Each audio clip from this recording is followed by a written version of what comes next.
Hey guys, Dan here from DansTube.TV, and today I've got some hidden iOS 11 features for you guys to check out. Now, I recently picked up iOS 11, so I've been browsing through all of the different settings and features, and I've found some gems for you guys to check out.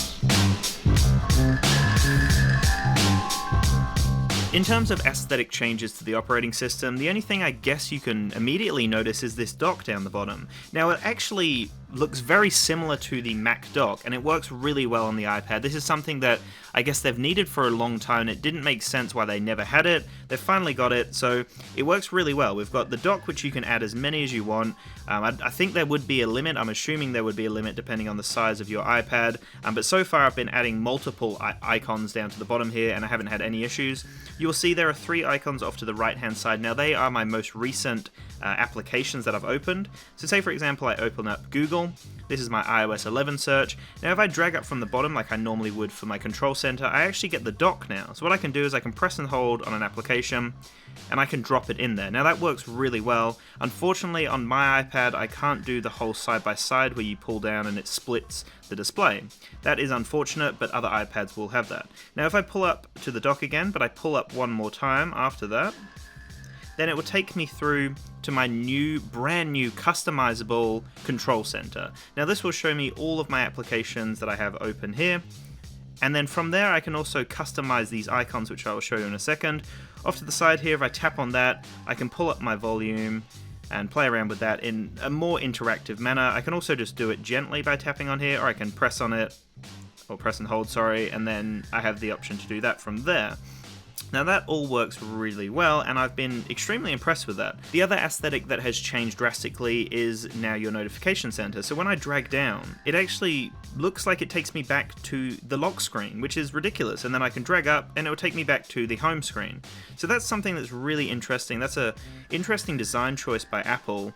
The fact that you can still pull down like that and do your searches as you would normally, but your notification center is now your lock screen, and then you can go to your camera from there or to your news from there, which again is actually kind of handy, guys. That's something that I'm really happy with, and something that they've implemented really well in here.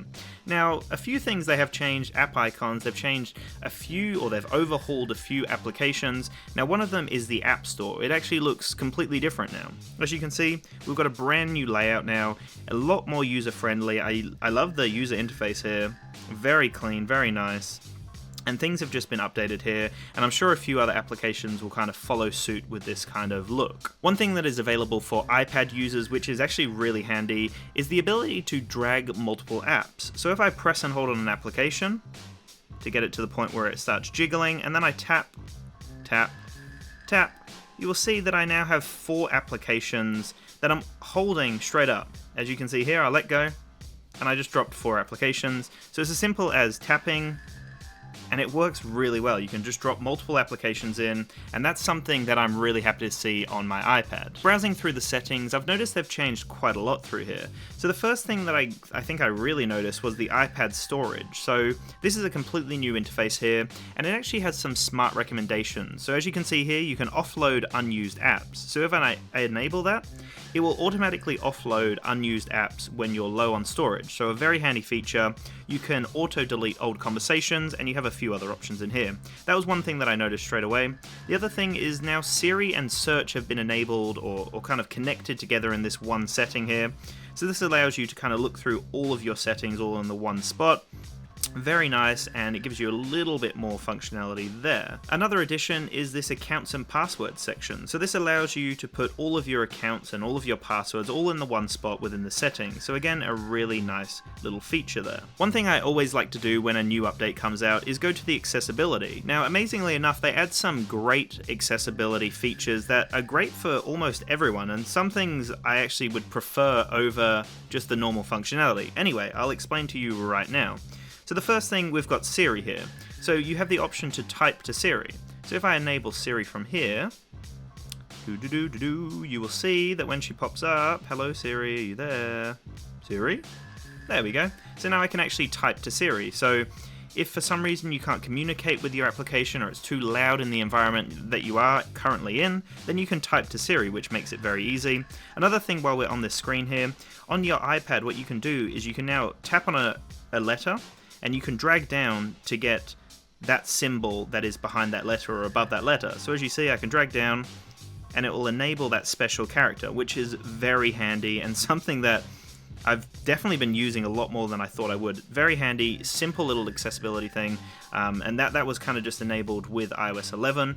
Now, the type to Siri is something that I just enabled then, as you guys saw, but there is another accessibility thing that I really liked as well. Now, if you go to, it's up here guys, Display Accommodations, and you go Invert Colors, you go Smart Invert, and I really like this look here. It looks super clean, guys. And I don't mind the inverted look. It actually looks relatively cool, guys. So you've got that, plus if I go back into the settings here, you'll see that you also have the classic invert down the bottom here, which gives you a very similar feeling as well. So this is more of an accessibility thing. I just really like the color palette on this one, the inverted colors. Just a handy little thing, I guess, for people that may need that, or just if you prefer that color palette, I guess. One thing I'm really happy to see is this customizable control center. So as you can see, I can actually add different controls to my control center. So if I drag up and drag up again, you'll see I've got all of these icons down the right hand side here, down the far right hand side. Now keep an eye on that far right hand side. Now if I add another one, for example, magnifier, we'll add that one. We will go back here and you will see now I've got the magnifier icon down the bottom here. When you actually double tap on the home screen, instead of bringing up multitasking, it brings up your control center and multitasking all in the one spot. So this is your new hub. This is your new central location that you go to. Now these icons down the side here, very handy. One thing that blew my mind, they didn't mention it too much, they now have a built-in screen recorder. So I can tap on record and I now have a built-in screen recorder. That didn't work. Unfortunately, they've removed that whole swiping to close applications, and that was something I actually didn't mind at all. Now we have these crosses, and you kind of just go through all the different apps and you cross them. It's a lot slower, not as enjoyable, and there still isn't a close all option, which is something that has always blown my mind. I still don't understand why they don't have a close all option. We now finally have a file management system, so this was just ready off the bat straight away when I got iOS 11. Now there isn't really too much to it right now. I haven't really tested all the file compatibility. It looks like it supports quite a lot. Although when I go to on my iPad, it doesn't display any of my pictures or any of my videos or anything, or any links or any sort of bookmarks, so I'm kind of confused as to how that is going to work. I don't know what kind of files it will support, but it's really handy that they've finally allowed us to actually look through our files in a more clean interface. You'll also notice that the news application has been completely redesigned as well. So they've redesigned a few applications and they do look very clean, guys. I'm happy with what they've done here. It's just preparing my news right now. One thing that I'm really annoyed that it won't display for you guys is when I pull up from the bottom here, which I can't even do, and press record, it just seems to bug out on me. But you get the whole idea, I guess. It's a widget that's enabled, it's ready to go, it's native to iOS 11, so you can record your screen straight off the bat, ready to go, and it works really well, guys. So that was something that I think I was more so surprised about over anything else, to be honest with you, because it didn't seem like Apple were even interested in creating some sort of screen recording software, and there were all of these other applications available, so I'm really happy to see that. As you can see, very similar interface to the App Store.